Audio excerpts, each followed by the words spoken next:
সৎ মানুষ ছিল, তার একটাই পেশা, সে কর্ম করবে আর খাবে। তার কোনো রাজনীতি না, সে পুলিশ চেনে না, সে আপনাকে চেনে না, সে আমাকে চেনে না। আমরা যে ভাইব মুখ তুলি কোনোদিন জিজ্ঞাসাও করে না যে কেমন আছে। ওই সেখন আমি চিল্লাচিল্লি করতে লাগলাম, কান্দাকাটি করতে লাগলাম যে থানা ক্যাম্প পুলিশও আসছে না, তাহলে আমার ভাইকে হয়তো ষড়যন্ত্রকারী গ্রামের লোকজন মারিছে। তারপরেও কারা মারিছে এখন আমরা নিজে চোখে দেখেন না, রাসেল নামের ছেলেটা ডেকে নিয়ে গেছে, এটা সত্যি। আসামি মানে আসামি বলতে কি আমাদেরই লোক চারটা ধরা পড়েছে, ওদের সব জামিন টামিন কতটুকু কি হয়েছে জানি না, ওদের কারুকে আজ পর্যন্ত পুলিশে ধরে না। এজাহারভুক্ত যে আসামিগুলোকে ধরা বা প্রশাসন আসি তাদেরকে ডাকবে ধরলো, এটা আমরা দেখলাম না। আমরা আজও জানি না ময়নুদ্দিনকে কেন মারা হলো, কারণ তার মতন ভালো মানুষ এই সমাজে খুবই কম দেখা যায়। সুতরাং যে বা যারাই মেরেছে এর বিচার চাই। সাহস সরল মনা ময়নুদ্দিন হত্যার বিচার চেয়ে এভাবেই নানা কথা তুলে ধরেন ময়নুদ্দিনের নিকটতম স্বজনপ্রিয় মানুষ। তারা তার বন্ধুর সঙ্গে বেড়াইতো, একদিন সন্ধ্যার পরে রাত 8টার দিকে তার এক বন্ধু এসে তাকে ডেকে নিয়ে গেল। তারপরে দিন সকালবেলা সবাই খোঁজে কাজে যাবে, পাচ্ছে না। পরে শোনা যায় যে অমুক জায়গায় এটা লাশ পড়ে আছে। কেউ কারো সন্দেহজনক করে কিছু বলে না। 2 মাস তো হয়ে গেছে, আমরা এই পর্যন্ত জানি। আমরা যে এখন কে খুন করেছে, কিভাবে মারিছে, এইসব কিছুই বলতে পারিনি। এখন তদন্ত করে পুলিশ ঠিক করবে, এটাই আমরা সবাই বলি। আমরা চাই যে আসল খুনিক ধরে ফাঁসি দিক, খুনের বিচার চাই, তাছাড়া আমরা কিছু চাইনি। সে আমি হই আর আমার আপন ভাই হোক, আমার স্বামী হোক, সেটা কোনো দেখার নাই। সে যেই হোক বিচার চাচ্ছে। হ্যাঁ, এটাই বিচার, তাছাড়া কোনো কিছু চাইনি। সে একটা সৎ মানুষ ছিল, তার একটাই পেশা, সে কর্ম করবে আর খাবে। তার কোনো রাজনীতি না, সে পুলিশ চেনে না, সে আপনাকে চেনে না, সে আমাকে চেনে না। আমরা যে ভাইব মুখ তুলি কোনোদিন জিজ্ঞাসাও করে না যে কেমন আছো, এমন কথা তার মুখ দিয়ে আমরা শুনিনি। সে এমনই ভালো মানুষ ছিল, কিন্তু তার পিছনে এমন শত্রু লাগিয়েছে কিনা কেউ জানে না। সে সবাই বিশ্বাস করতো, সবার সাথে যেত। এই যে তামাকের সময় তামাকের কাজ ঢালাই করতো, তারপরে নিজের চাষাবাদ আছে, গরু বাছুর পুষতো, এই তার কাজ সাংসারিক। 2 মাস পূর্ব যেতে হয়ে যাচ্ছে, কারণ তাকে বাড়িতে ডাকি নিয়ে গেছে রাসেল নামের ওই ছেলেটা। ডাকি নিয়ে যাই রাত 9টার দিক বলে নিয়ে গিয়েছে। নিয়ে যাই এখন তারা মারিছে কি কি করেছে সেটা তার আমরা জানিনি। তারপরও তার ঘরে বউ নাই, তার খোঁজও নাই। সকালে তারাই ডাকি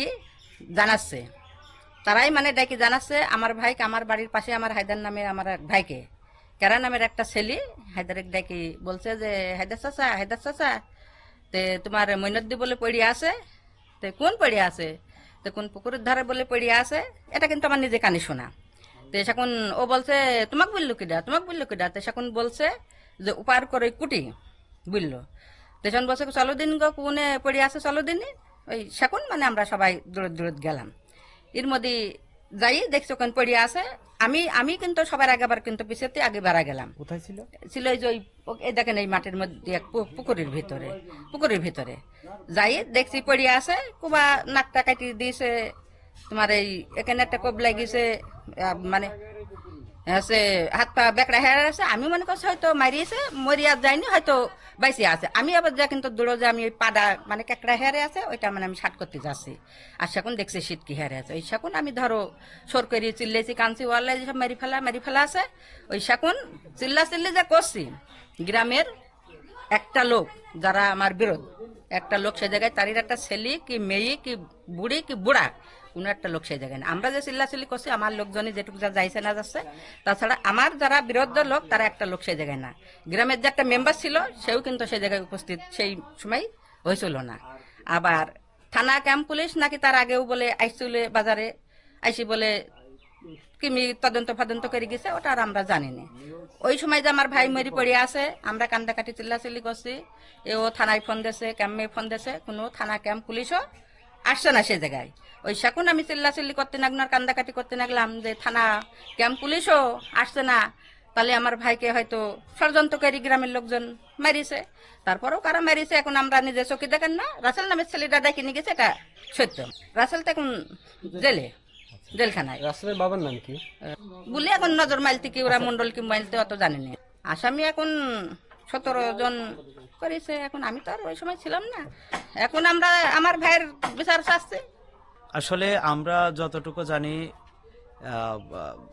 উনি বাড়িতে ছিল না রাত্রে, সকালবেলায় আমি মূলত ঢালাই কাজ করি, আমার সঙ্গে কাজ কাম করতো আর কি, মানে গাড়িতে।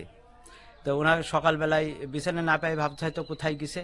তারপরে কাজের সাইডে যাওয়ার পরে বেলা 9টার সময় উনারাই ওদের একটা লোক আইসি, হ্যাঁ উনি আইসি বলছে যে আমরা তো তখন হচ্ছে ইতে চলে গেছি, ফার্মের রাস্তায় কাজে চলে গেছি। তখন আইসি আমার এক চাচাতো ভাইকে বলছে এরা মারা গেছে, অমুক পড়ি আছে, মারা তো যায়নি, বলছে অমুক পড়ি আছে। তো এই মুহূর্তে ওখানে যাইয়ে সবাই দেখছে যে এরা মারা গেছে। এটা মাঠের ভিতরে এই যে পাশেই এই জায়গায়। তো আবার হচ্ছে ওনাদের নামে যে কেস করে সেই আসামি দিয়ে আবার মনে করেন যে আমাদের ভাই ভাইস্তির কথাই আবার বিলি মনে করেন বুলানো হয়েছে, বিলি হচ্ছে এদেরই আবার গ্রেপ্তার করার চলছে। যেমন আমাদের ওরা ওই আসামি দিয়ে বিলিছে যে ওরা ছিল হ্যান ত্যান 7-70 ওদের ভাই ভাইস্তি ছিল, তাই বলে আমাদের ভাই ভাইস্তির ভিতরে মনে করেন 4টা আসামি করে মনে করেন ওরা মানে ধরিয়েছে পুলিশ। আসামি মানে আসামি বলতে কি আমাদেরই লোক 4টা ধরা পড়েছে, ওদের সব জামিন টাবিন কতটুকু কি হয়েছে জানি না, ওদের কারুকে আজ পর্যন্ত পুলিশে ধরে নাই। রাসেল উনি হচ্ছে রাসেল মনে হয় সম্ভবত ওই জামিন করা বিলি বা এই বিলি ওখানে ওদের হাজির করেছে। সর্বশেষ চাচ্ছি যে অবশ্যই আমার ভাই মরার বিচার অবশ্যই হতে হবে, যেহেতু একটা মার্ডার, বাড়ির থেকে ডেকে ডেকেছে, উনার আব্বাটা বেঁচে নাই, উনি আছে, ওদের যারা আসামি করা হয়েছে এদের কারুকে ধরা হয়নি। অবশ্যই সুষ্ঠু তদন্ত করে অবশ্যই আসামিগুলা ধরে তার সুষ্ঠু বিচার হোক। যেদিনকে হচ্ছে আমার মামা হচ্ছে যেদিনকে মারা যায় সেদিনকে আমরা সকাল আনুমানিক 8টার দিকে বাজারে যাই। বাজার থেকে শুনতে পাই যে আমার মামা অমুক মাঠের ভিতর অমুক পুষ্কুনির পাশে পড়ে আছে মৃত অবস্থায়। আমরা সেখানে দৌড়ে যাই দেখি যে আমার মামাকে জমিতে ছুঁয়ে দিয়েছে। বিচারহীন অবস্থায় বলতে প্রশাসন হচ্ছে রাসেল নামে একটা ছেলেকে অ্যারেস্ট করছে। পরে রাসেলের কথা শুনে আর কি আমার 4টা মামাকে হচ্ছে অ্যারেস্ট করছে, মানে রাসেল উল্টা বলছে, বলে পরে আমাদেরই লোক আমাদেরই 4টা মামাকে অ্যারেস্ট করে নিয়ে গেছে, নিয়ে যাই হচ্ছে এখন আমার মামা 4টা জেলে। আমরা চাচ্ছি যে এই কেসের থেকে যেন আমার মামার খালাস বা মুক্তি করে দেয়। মইনুদ্দিনের পরিবারে এখন মইনুদ্দিনের পরিবারের অবস্থা তো দেখছেনই, মইনুদ্দিনের পরিবারে কেউ নেই, তার একটা মা আর মইনুদ্দিনের একটা ছেলে। এই আতঙ্কে তারাও বাড়ি থাকতে পারছে না, অসহায় অবস্থায়। আমরা চাচ্ছি এর দৃষ্টান্তমূলক শাস্তি দাবি করছে এবং যে প্রকৃত খুনি তার বিচার চাচ্ছি আমরা। এজাহারভুক্ত যে আসামিগুলোকে ধরা বা প্রশাসন আসি তাদেরকে ডাকবে ধরলো, এটা আমরা দেখলাম না পর্যন্ত। এখন প্রশাসন কতটুকু কি করছে না করছে প্রশাসনই জানে, গাফিলতি আছে কি নেই। তাদের কাছে দাবি যে তারা একটা সুষ্ঠু বিচার করুক এবং এর একটা সুষ্ঠু তদন্ত হোক। এসব স্বজনপ্রিয় মানুষরা জানায় পুলিশ প্রশাসন প্রকৃত হত্যাকারীকে তদন্তের মাধ্যমে খুঁজে ন্যায় বিচার পেতে সহযোগিতা করবেন। Mohammad Rafiq, RK News 24।